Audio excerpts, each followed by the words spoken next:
ride to the beat with my hopes and my dreams like a boat in the sea. Let it ride. From the west to the east, be the best you can be. Let the rest in peace while I try.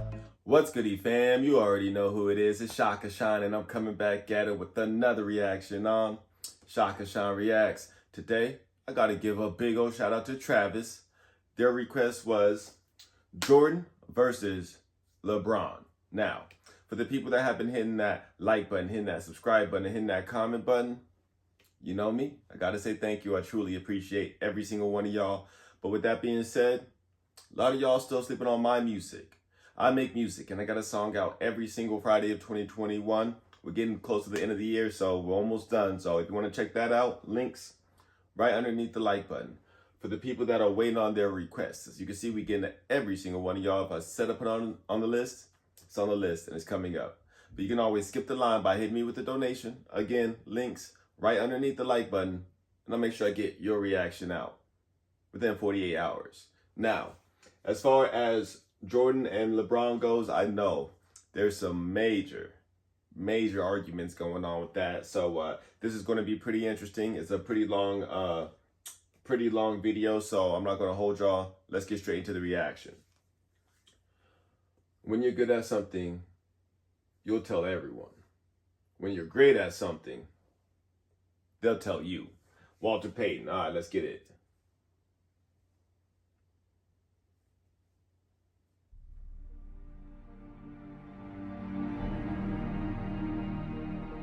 Let's go.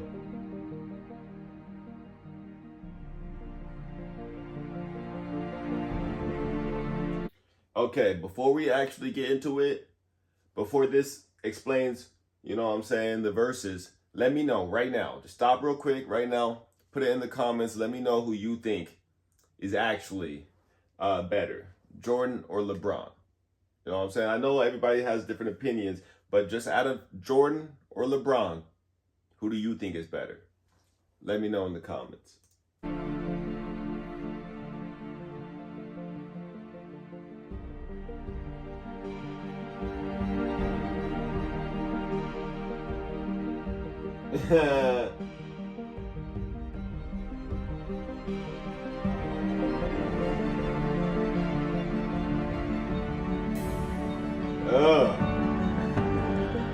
I'm not gonna lie, LeBron kind of hit that dunk with a little bit more strength than Jordan did in that first one. I ain't gonna lie.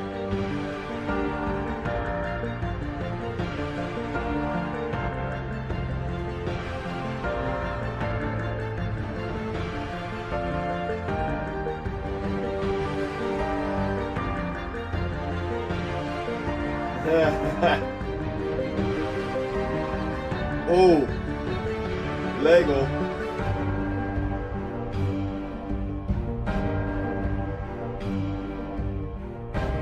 And I'm gonna make sure I leave the link to this video in the description. If this video is actually killing it, if they did a good job, make sure you go and show them some love. Y'all know what it is you give credit where credit's due. And if they deserve some credit, make sure you jump over there and hit them buttons. You know what I'm saying?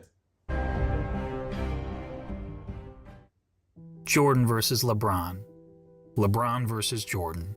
It's a debate that has captured the public's attention for the last several years, especially after this moment in 2016, when LeBron James beat the Golden State Warriors to win the third championship of his career. In LeBron's own words, that one right there made me the greatest player of all time. That's what I felt. Reasons. I was like, that one right there made you the greatest player of all time. But did it? Is everything since that moment simply icing on LeBron's cake? I'm not gonna lie, that cut was perfect. Let's go. Is LeBron destined to finish his career in Michael Jordan's shadow? We've all heard the arguments from LeBron supporters.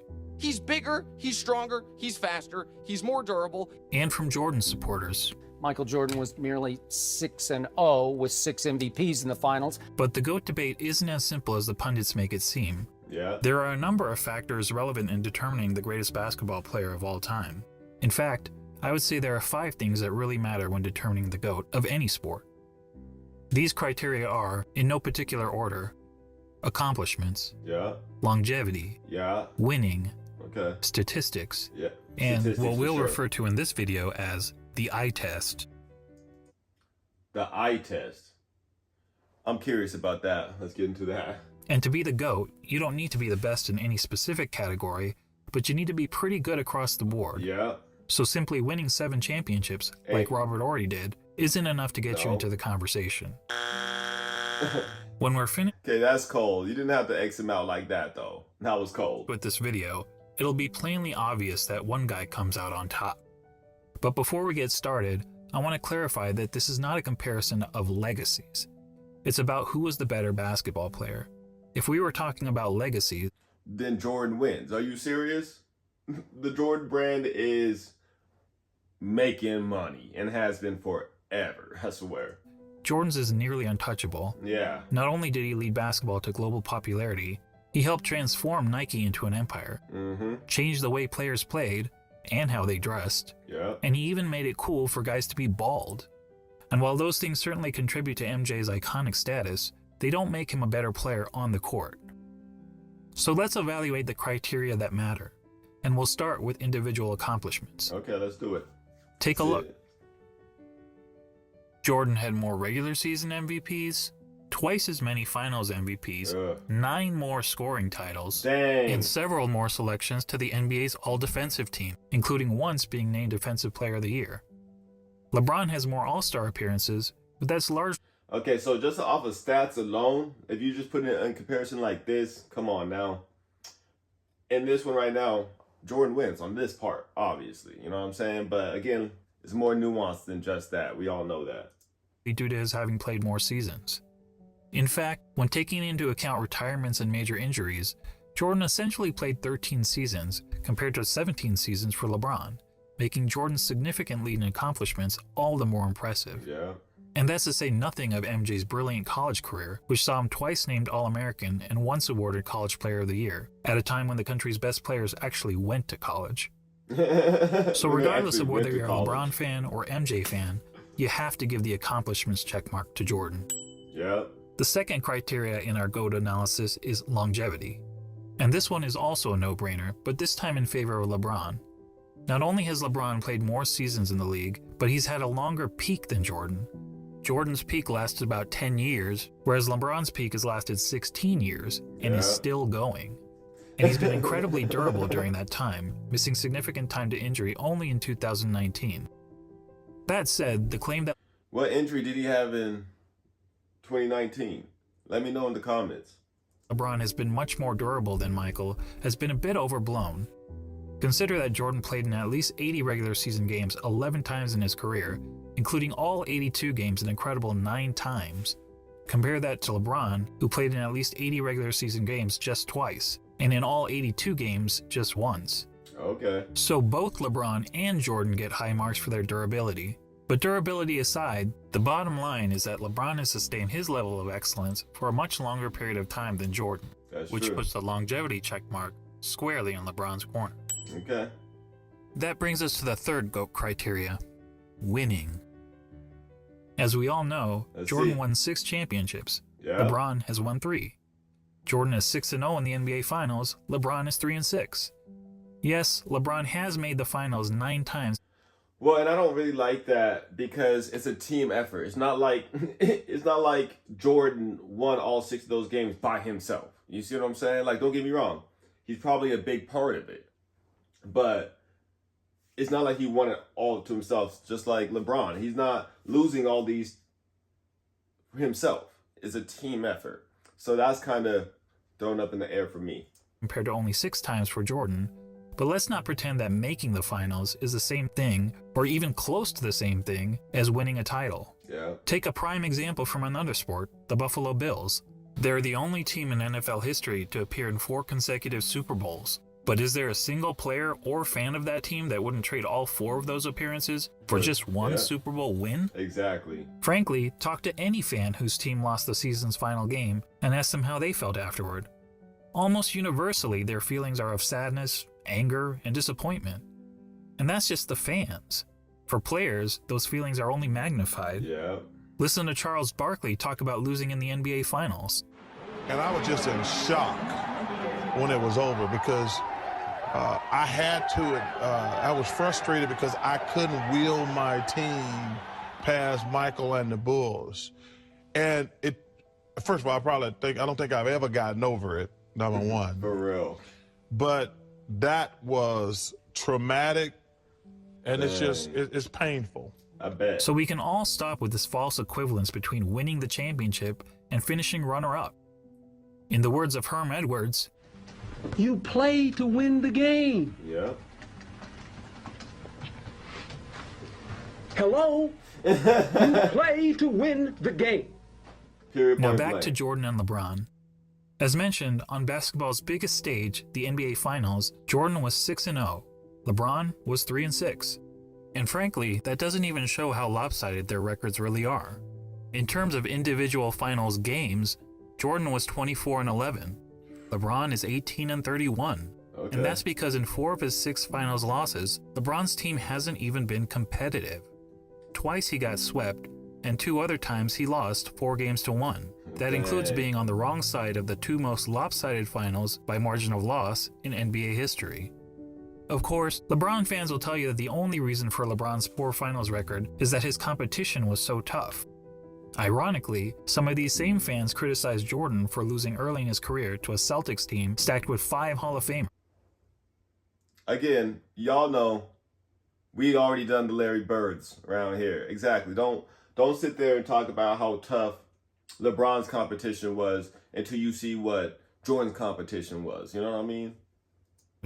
And they conveniently gloss over the fact that LeBron reached the finals so many times in part because the competition in his own conference was so weak.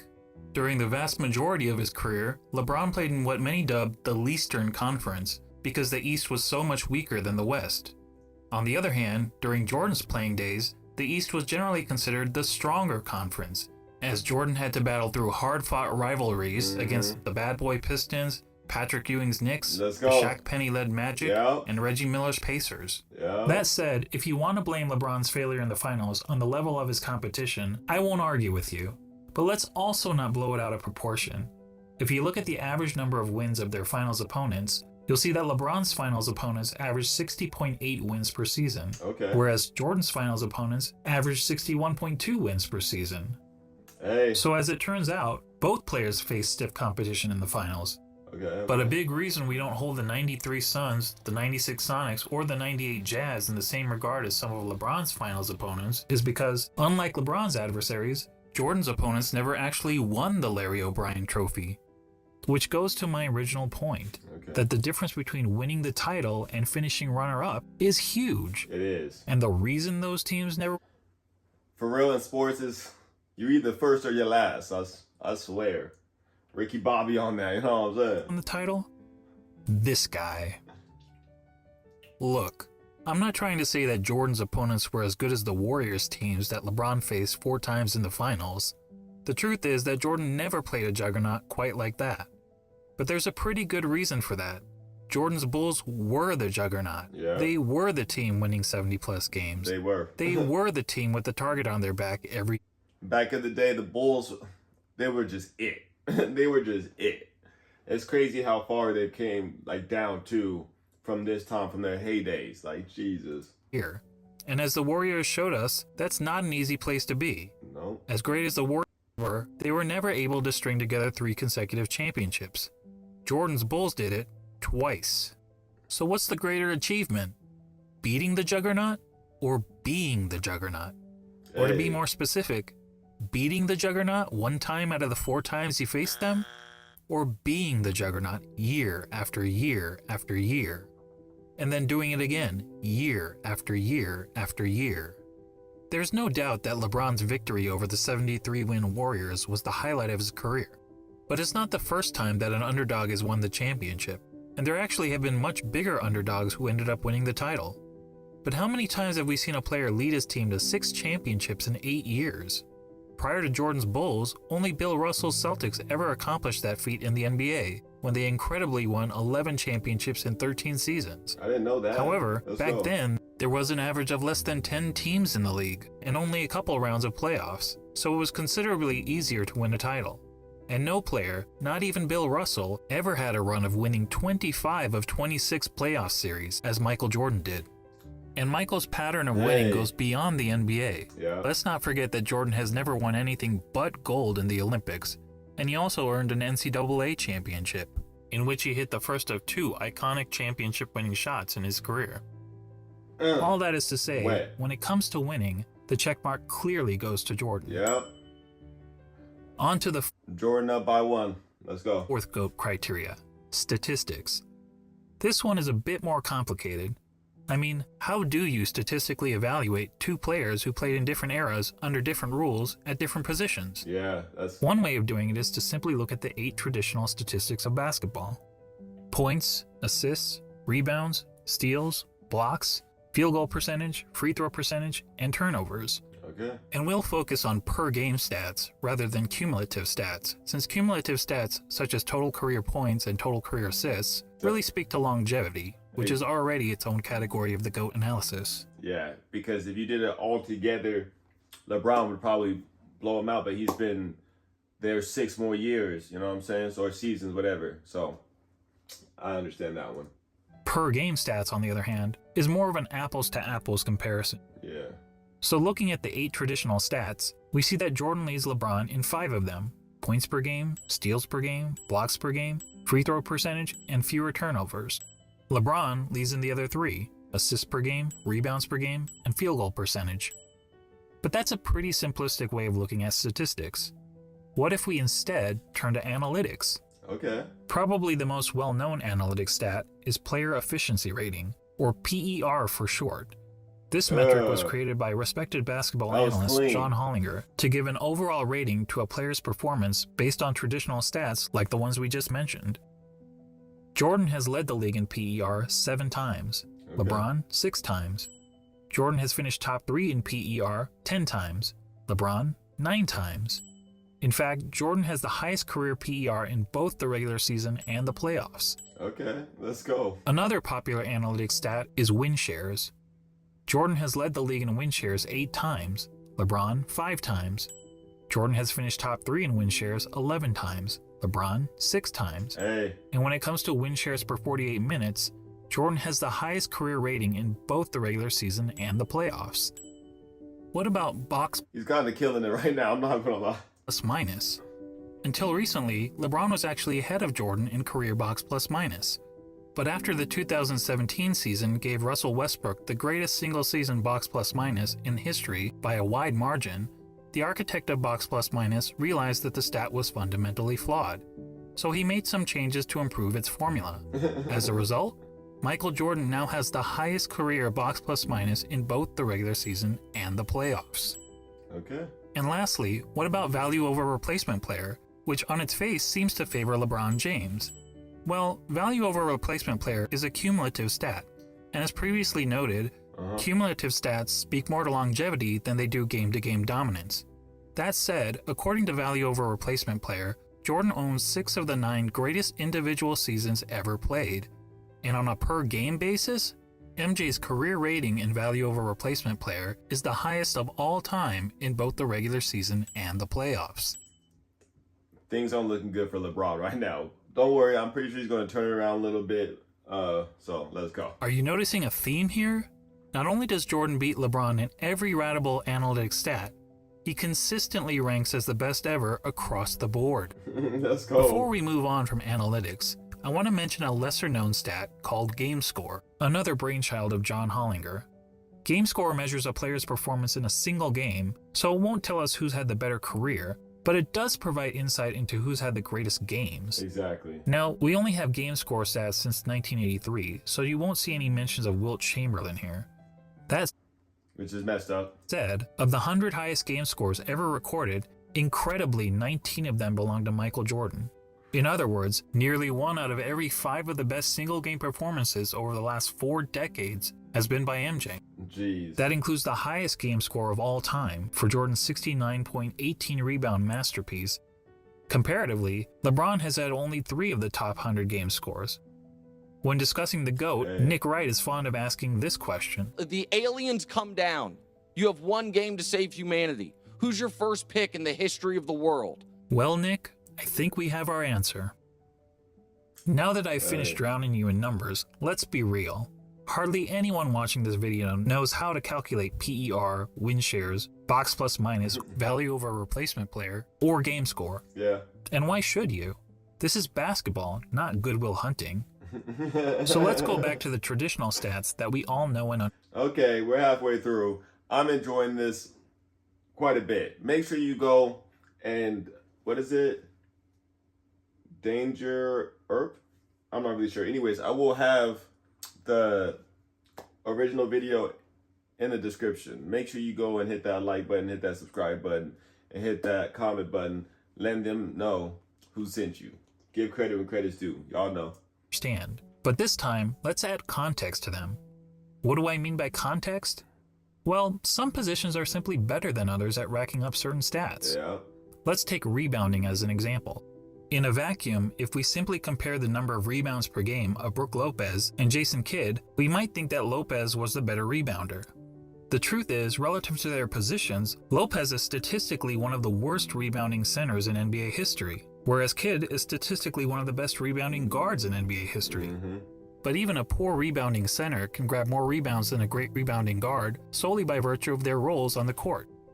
So it makes sense that, to understand the context of a player's stats, we should compare them to the respective positions that they played.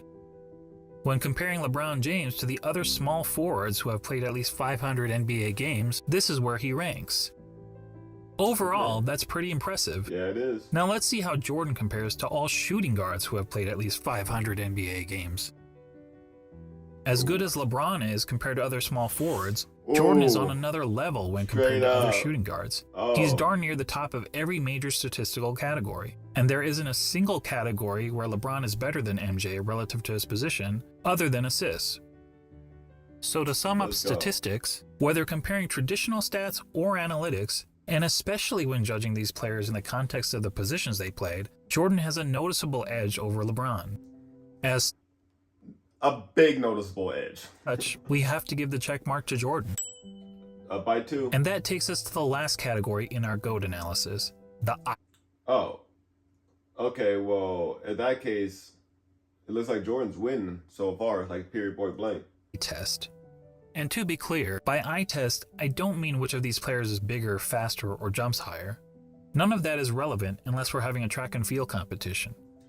I hope he means by just how good they were to watch, but we'll see. And frankly, if physical measurables mattered, then George Murasan would be in the GOAT conversation. No, what I mean by the eye test is, if you sat an average basketball fan in front of a TV to watch a player in action, what would he notice that the player is and is not great at? Thankfully, I happen to be an average basketball fan, and I've had the privilege of watching both LeBron and Jordan during their playing days. So unlike a lot of my fellow YouTubers, I haven't merely relied on highlight videos. Here's what my eyes told me when I saw Michael Jordan play, particularly during his playing days with the Chicago Bulls. He was the best offensive player in the game, he was arguably the best defensive player in the game, he had the best mid-range game, he was the best finisher at the rim, Let's go. He had the best post-up game, which is incredible considering most players who dominated the post were big men. He was widely considered the most clutch player in the game. He was regarded by opponents as the fiercest competitor on the court. He was regarded by teammates as the hardest worker in practice. Yeah. And when all was said and done, amongst the other stars of his generation, he was the greatest winner. Now, when you're playing against the elite of the elite athletes of the world, to be the best at any one of those things is pretty remarkable. For real. But to be the best at all of them? It's insane. I tell you, it's impossible. But for the fact that we saw Michael Jordan do it. And when it comes to the GOAT debate, that's the biggest hurdle facing LeBron. He's basically being compared to a guy who was great at everything and practically had no weaknesses. Seriously, judging by the eye test, what's the worst thing we could say about Michael Jordan's game? Probably that he wasn't a very good three-point shooter. Jordan shot 33% from beyond the arc in an era when the average player also shot 33%. So when it came to three-point shooting, he wasn't good, he wasn't bad, he was just average. Okay. But remember that Michael played in an age when the three-point shot wasn't a big part of the game. During Jordan's years, teams averaged only 9.5 three-point attempts per game, and Michael himself attempted less than 2 threes per game. And if being an average three-point shooter is a weakness of Michael's game, well, then we also have to call it a weakness of LeBron's game. The difference is that LeBron plays in an era where the three-point shot is a huge part of the game. All day. During the years in which LeBron played, teams attempted on average over 21 threes per game. Ooh. And LeBron himself averaged 4.3 three-point attempts per game, or 2.5 times as many as Jordan. Despite the increased emphasis on threes, LeBron's career shooting percentage from beyond the arc is only a hair better than Jordan, at 34%. Okay. And it's actually slightly below his peers, who averaged 35% from three during his era. Hey. But to reiterate, being an average three-point shooter was by far the worst part of MJ's game. For LeBron, it's not even close. LeBron, in fact, has 4 major weaknesses as a basketball player, each of which is readily apparent to anyone who has actually watched him play. Yeah, see, that's the difference I see with older basketball to newer basketball. I feel like the new players are a little bit more of a drama queen. Period, point blank. You know what I'm saying? Like this. Like, come on, man. You've been taking acting or something, because he did not. First of all, you kind of went into him, number one. And number two, he didn't really get you that good. Let me go back. He didn't really get you at all, really. Let me see. As a basketball player, each of which is... No, I'm going to go all the way back. Because he's like holding his neck. Like, I'm pretty sure he didn't even touch your neck. LeBron, in fact, has 4 major weaknesses as a basketball player, each of which is readily apparent to anyone who has actually watched him play. First, he's not a good free throw shooter. For his career, LeBron has shot around 73.5% from the free throw line, which is pretty poor for a player who handles the ball as much as he does. In fact, many analysts point out that, at the end of games, LeBron shies away from driving to the basket because he's afraid of being sent to the line. I don't know whether that's true, but what I do know is that the odds of LeBron... Okay, what I don't understand is, if that's your weak point, LeBron, do that all day, every day, until it's not your weak point. Because, again, easier said than done. All fair, you know what I'm saying? I know that it's easier said than done. But that's just what I do personally. Anything that I know I'm just not good at and I want to be, I just work at it all day, every day, until either I'm comfortable with it or I surpass what I thought I could do. So, 2 consecutive free throws is statistically not much better than a coin flip. Jordan, on the other hand, shot a solid 83.5% from the free throw line during his career. And MJ never shied away from contact at the end of games. LeBron's second weakness is that he's an inconsistent defender. Sure, he's had some years where he was elite defender. Did he try to kick the ball out? Is that he's an inconsistent defender. This dude tried to kick the ball out.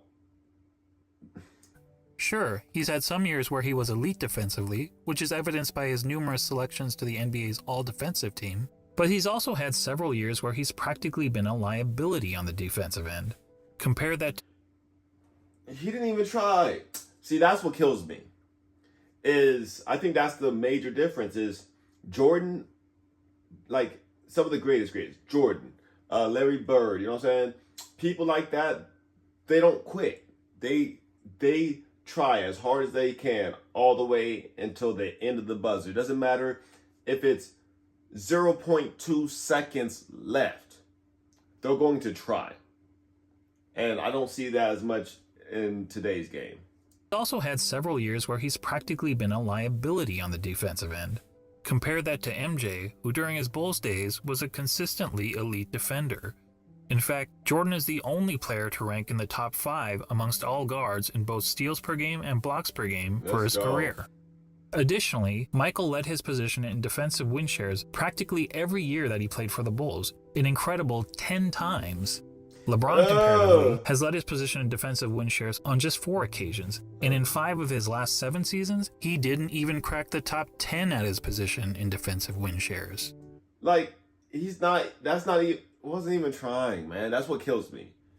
If you don't succeed, it's all right with me. But if you don't try, I can't deal with that.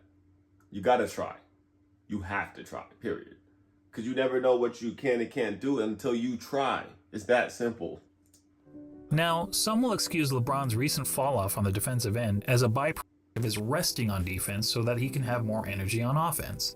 And we can debate the merits of that strategy. No. But resting on defense is not something Michael Jordan was ever accused of doing. Yeah. Heck, even as a 40-year-old, he was busting his tail on the defensive end. But what about the notion that LeBron's been the more versatile defender?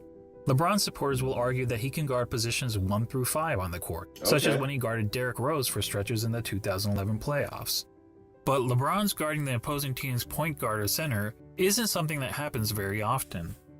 In fact, during his career, LeBron has spent less than 5% of his total minutes guarding the opposing players 1 or 5. So the versatility argument is highly exaggerated. And look, when it comes to versatility, Hometown Buffet may have a more versatile menu than Spago. That doesn't make it a better First of all, I don't know either one of them. Let me know how either one of them are. Put it in the comments. Where I live, we don't have either one. So let me take that back. What is it called? Versatility. Hometown Buffet may have a more versatile menu than Spago. That doesn't make it Spago. Yeah, I don't know what either one of those are. Let me know. Better restaurant. LeBron's third weakness. I guess I know the restaurants. Let me know where they're usually located, like more on the East Coast, more Midwest, more West Coast, you know what I'm saying, Northwest. Let me know. That he's not a very good shooter. And this is a pretty significant flaw for someone claiming to be the GOAT. Yeah. I mean, shooting the ball is the quintessential skill in the game of basketball. For real. It's the part of the game that everyone practices, whether on the playground, at the YMCA, or in the NBA. Now, some people will contend that LeBron is actually a better shooter than Jordan because he has a better career field goal percentage. And yes, LeBron's career field goal percentage is 50.4% compared to Jordan's 49.7%. But recall what I said about placing stats into proper context. To help us understand context when it comes to shooting, allow me to introduce DeAndre Jordan and Tyson Chandler. We all know that DeAndre and Tyson were great rebounders and defenders. But what if I told you that they were also two of the greatest shooters of all time? That would be certifiably crazy. Yet if you look at all the shooting metrics, field goal percentage, effective field goal percentage, true shooting percentage, both of these guys rank near the top in NBA history. Let's go. Of course, that's something I did not know, so hey, let's go. there's an obvious reason for that. As we all know, both DeAndre Jordan and Tyson Chandler take a lot of their shot attempts on dunks, layups, and putbacks, which are extremely high percentage shots. Yeah. Well, guess what? So does LeBron James. In fact, every single year of his career, the shot that LeBron James has taken the most has been within 0 to 3 feet from the basket. In other words, dunks, layups, and putbacks. More than 1 of every 3 of LeBron's shots has been within this point-blank range, which is aided by his playing in an era where it's been relatively easy to get to the rim, particularly when compared to the physical era in which Jordan played. Yeah, and just real. like every other player, LeBron is really effective from 0 to 3 feet, hitting over 73% of these shots. But how does LeBron fare from outside this range? According to basketballreference.com, LeBron's shooting percentage from outside. First of all, and I like that too, when you put down your sources, hey, that's some real research. Let's go. Outside 3 feet is 37.5%. Okay. It's even poorer in the playoffs where he shoots 35.9%. And it gets even worse in close and late situations. In the last 2 minutes of games where the score is within 5 points, LeBron hits only 31.7% of his jumpers. Uh-oh. Look, it doesn't take a rocket scientist to know that these numbers aren't very good, which is probably why in the 2013 finals, the Spurs' defensive strategy against the Heat was to basically dare LeBron James to shoot. And keep in mind, this was against LeBron in his prime. Can you imagine an opposing coach using a similar strategy against MJ? It'll be over. Now, LeBron It'll be actually over. credits the Spurs for forcing him to work on his jump shot. But it's not as if his results have gotten much better since then. Here's LeBron's shooting percentage from outside 3 feet over the last 6 years. Oh. Yikes. Well, I'll give him this. He is consistent. For comparison, consider that in the last year of Michael Jordan's career, as an aging player on the Washington Wizards, Jordan shot close to 42% from outside 3 feet. Let's go. While that's certainly not great, But it means that even as a 40-year-old shell of his former self, Jordan was still a better First of all, I don't like when people say shell of the former self. He's just has some age on him, period. That's all. shooter, a far better shooter than LeBron James. Unfortunately, Basketball Reference doesn't have advanced shooting metrics from Michael's Bulls days, when he was a significantly more efficient scorer, but few would argue that Michael was anything but a lethal jump shooter when he was wearing red and black. When it comes to shooting, all of us can recall practicing shots on the blacktop, counting down 3, 2, 1, before launching a shot at the rim. Well, if you were pretending to be LeBron James, you'd brick almost 2/3 of the time. Actually, that's not entirely true. If you were playing against a countdown, it would be much, much worse. And that gets me to the last major weakness of LeBron's game, his performance, or more accurately, lack of performance, in the clutch. Remember when people were praising LeBron for making a couple of buzzer beaters in the playoffs 2 years ago? They used these stats to claim that LeBron was better in the clutch than Jordan. But look at these numbers carefully. What stands out to you?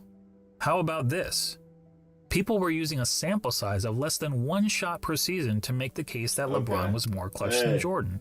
That would be the equivalent of polling just 100 people in the country to try to predict the winner of the next presidential election. So let's use more telling stats, shall we? Yeah. Here's a situation that's often used to determine a player's clutchness. 5 seconds to go in the fourth quarter or overtime, and your team needs a bucket to either win or tie the game. It answers the age-old question, who do you want taking the last shot with the game on the line?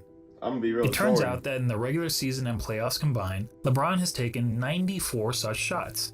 That's a pretty good sample size. And how many of those 94 shots has LeBron made? Oh God. 19, for a shooting percentage of 20%. Let me repeat that. 20%. Guys, that's not bad in the clutch. That's atrocious. That's cold. Michael Jordan in the same situation shot roughly 50%. Yes, that's right. Jordan's performance under pressure was the same as it was throughout the rest of the game. Let's go. And that, my friends, is the definition of clutch. So there you go. When it comes to the eye test, our eyes tell us that one player, Michael Jordan, is great at everything and has practically no weaknesses. Up by 3. And the other player, LeBron James, while also having a ton of strengths, has several obvious flaws to his game. And when all is said and done, after analyzing the 5 key factors of being the GOAT, Jordan gets 4 check marks to LeBron's 1. Yeah. Making this GOAT debate, well, not much of a debate at all. Now, don't get me wrong. I'm not saying that LeBron James is a bad player. Well, no. Not a bad player at all, obviously. We're talking about who's the greatest. So, we're not saying, yeah. Anyways, let's keep going. He's a phenomenal player. Yeah. Personally, I have him on basketball's Mount Rushmore, along with Jordan, Kareem, Wilt Chamberlain, and Bill Russell. I would probably add at least one more face. I'm pretty sure y'all already know who I would add. Just not Michael Jordan. And just to underscore how good MJ was, let's ignore LeBron and Jordan for a minute and focus on the other 3 players highlighted here, Kareem, Wilt, and Bill Russell. Most would agree that these are the 3 greatest centers in NBA history, and each of them has a strong case to justify his standing among basketball royalty. Wilt is an all-time great because he was an offensive force of nature, and he holds a ton of NBA records. Russell is in the conversation because he was a dominant defender and a perennial champion. Kareem also led his team to numerous titles, and in terms of individual awards and accolades, was the most decorated of the 3. Okay. Not to mention, he had the NBA's most unguardable shot. Yeah, that's true. Now imagine a center that had all the best qualities from these 3 titans. A player like that would be the basketball equivalent of Thanos. Now add to that player the highest level of intangible attributes, such as a tireless work ethic, unmatched killer instinct, and an ability to deliver in the clutch. Jordan. And now you'd essentially be looking at Thanos with all of the Infinity Stones, and no one would question whether this player was the greatest of all time. But the truth is, we don't have to imagine such a player. That player already existed. He just happened to be a shooting guard, not a center. Yeah. When you think about it, Michael Jordan is the real-life version of an overpowered video game character. He had all the qualities we look for in a superstar athlete, and he had it in spades. He's basically Babe Ruth, if Babe Ruth played defense like Willie Mays. And that's why, even in comparison to the other all-time greats, he is truly in a class of his own. Simply put, he's the GOAT. Okay.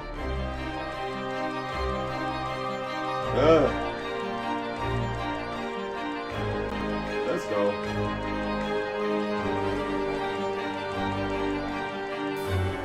And I ain't gonna lie, his style, like the style that he plays with is just killing it.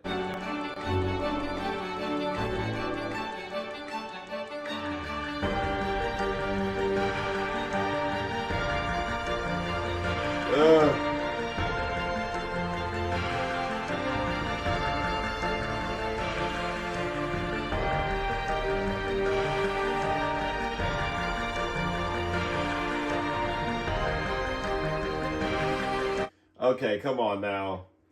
All right, let's just keep it going. We have just a few more, I think 1 minute left.